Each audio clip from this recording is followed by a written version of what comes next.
develop a very articulated philosophy of evil, because otherwise their brain bothers them over and over and over. Why were you so naive? How did you become victimized? Why were you such a sucker?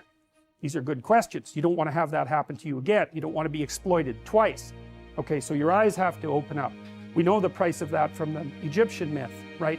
You come into contact with Seth, what happens? Even if you're a god, you lose an eye. It's no joke, man. It's no joke. And then the cure for that is the movement down into the underworld and the revitalization of the Father.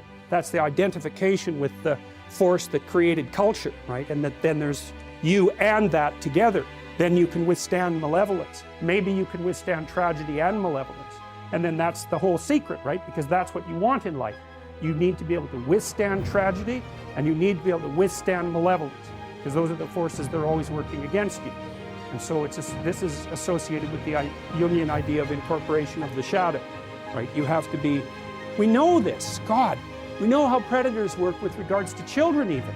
If you're a pedophilic predator and you're looking at a landscape of children, the child that you're going to go after is the one that's timid and won't fight back.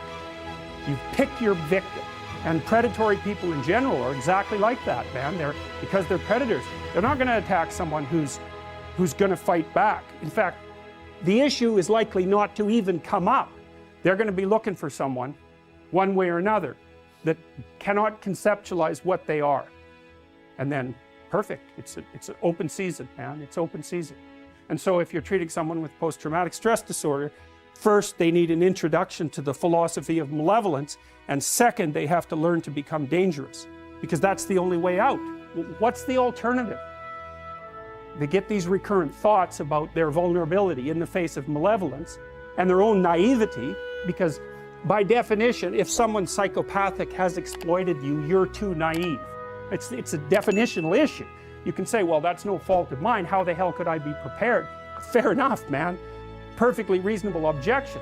Doesn't solve your problem, because it's an eternal problem.